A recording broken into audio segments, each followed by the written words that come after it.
Hello guys, today's video magluto na ito atsal guys, na white atsal. So diha guys, nagikan ako sa luya, sibuyas at saka bawang. Ayan. Mikot-mikot lang na ito guys para magawas ang iyahang aroma. Unya, isulan na nato ang sili. So sili na lang akong ibutang guys, kaya wag mo ko ito sa salin. Ano na lang ito, tawagan na nga sili. Pulikot ba na siya? Mauna na siya. Pagkauman guys, pagbukas na aroma sa itong sili, ibutang na nato ang atong nilakuan na gulay o papayas na naay talong, balatong at saka ang palaya. So, muna sila kalamita ang atong atsal guys. Kung atsal na kapayas na hangaway atsal. Ibitangan tayo na ito guys. Tapos dinitis metas para lang niyo. Para marag ako balasa.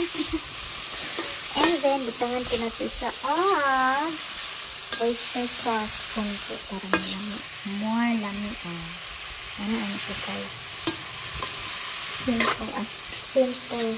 Ano daw? Simple as like that. Ganun.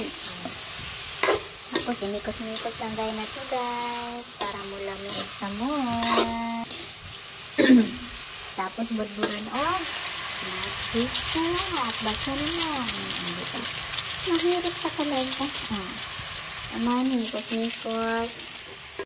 Mikos-mikos na natin guys para matupokid ang iyahang kalamit. Tapos, steamer na natin siya.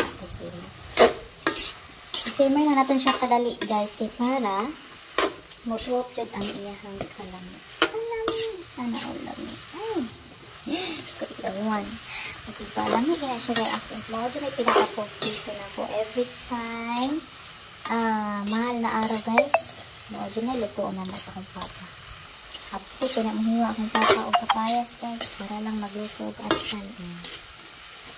Ano na siya. Kaya hindi ako taonog kanin sa mahal na adlaw guys. So, mauna among ko tayo. Maura to guys. Bye! Amping!